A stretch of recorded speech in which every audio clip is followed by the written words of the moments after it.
All right, ready for a deep dive into Game 2.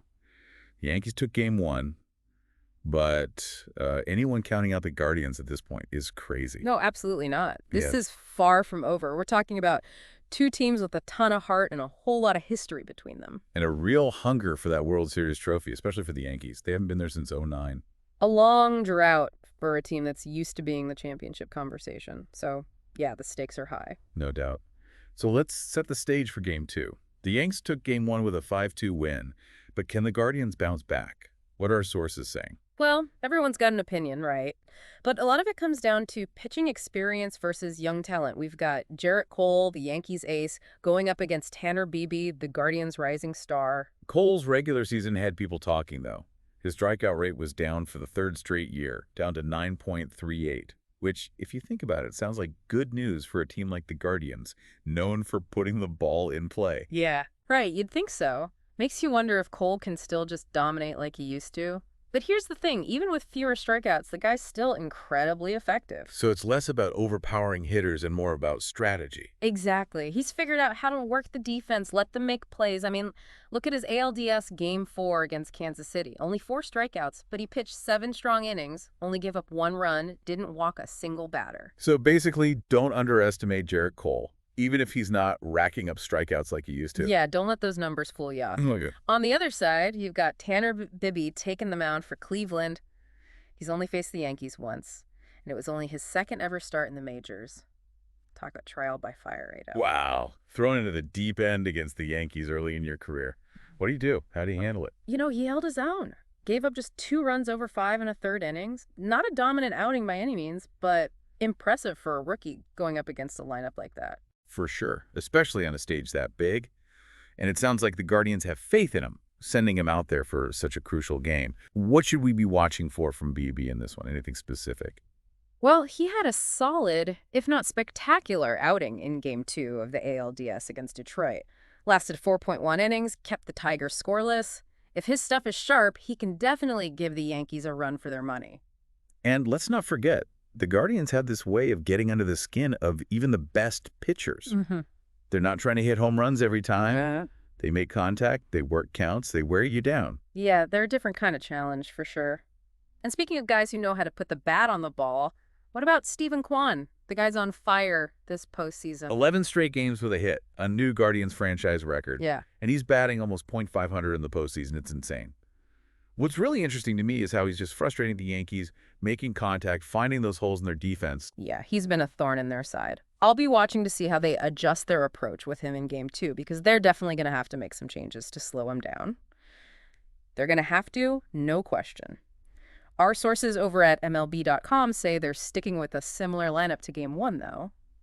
Hoping to keep that momentum, I guess. Yeah, if it ain't broke, don't fix it. Right. But I did read that the Guardians might load up on lefties to face Cole, thinking that familiarity with facing a lefty might give them an edge. It's a thought, but Cole has shut down both righties and lefties pretty consistently this season. Didn't he hold the Guardians to just 1 hit in that August game we were talking about? Exactly. And that included facing their lefties. So I don't think they're going to rattle him just by throwing some familiar faces out there. Right, good point. Yeah. But you got to admire their what's the word, their grit. For sure. And let's not forget, the Yankees have some serious heavy hitters of their own.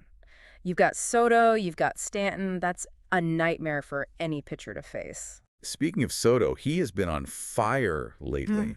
6 for 17 in these playoffs, hitting his last 2 games. And don't forget his history against Cleveland. A .295 average, 4 doubles, 5 homers, 12 RBI in 13 career games. Wow. The guy's a Cleveland killer. Pretty much. And then there's Stanton. His homer in Game 1 was huge, his second of the postseason and the 13th of his playoff career.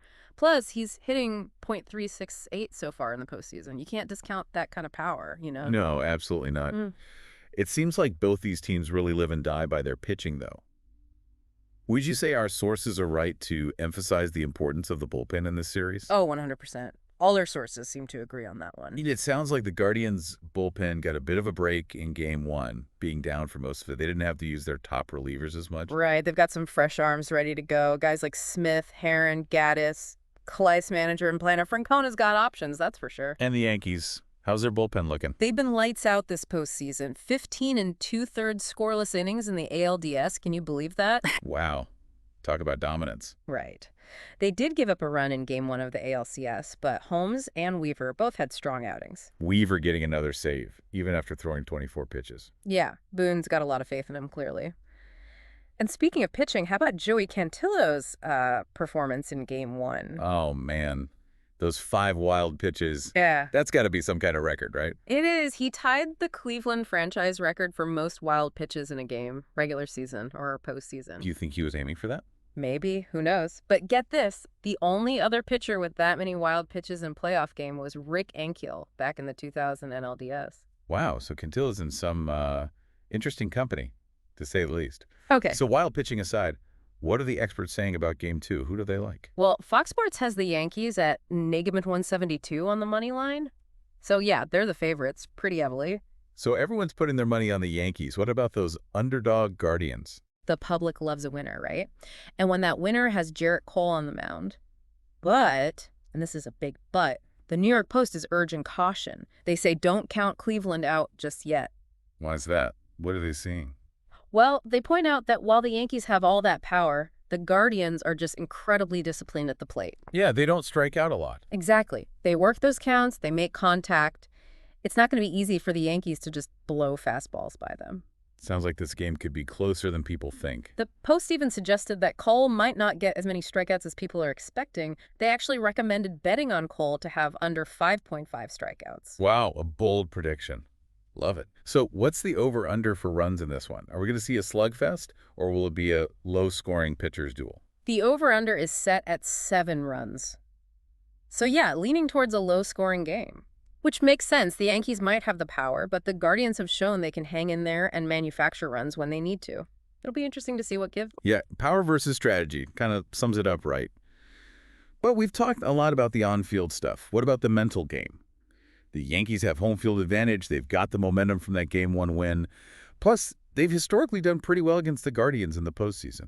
Doesn't that all add up? It does. History's definitely on their side. But man, you can never underestimate a team like Cleveland. It was like they thrive on being underestimated. Exactly. They've got that underdog mentality. They love proving doubters wrong. And don't forget Terry Francona, their manager. He's a master strategist, especially in October. He's got those 2 World Series rings, right? Exactly. He knows how to get his guys fired up for these big games. And as we saw with those wild pitching stats from Game 1, anything can happen in baseball. That's the beauty of it, right? The stats only tell you so much. It's the human element, the pressure of the moment, those crazy plays you never see coming. That's what makes it so unpredictable. Couldn't agree more. So, as we wrap up this deep dive, what's the one thing you really want our listeners to keep in mind during Game 2? Good question. I think it all comes back to home field advantage for me. We've talked about it, but how much of a factor will it really be? Will the Yankees feed off that energy from the home crowd? Or will that pressure get to them? Yeah, could go either way. Exactly. Pay close attention to how both teams handle that atmosphere in Yankee Stadium. It could make all the difference in a close game. Such a great point. Yeah. It's going to be a battle of nerves as much as skill. Well, folks, there you have it. Your deep dive into Game 2 of the ALCS. We've broken down the pitching matchup, the key hitters to watch, even dug into some wild pitching history. We've got you covered. Now all that's left is to grab your snacks, settle in, and get ready for what's sure to be an unforgettable Game 2. You'll never have the sacred stone. Oh, this you crazy mother.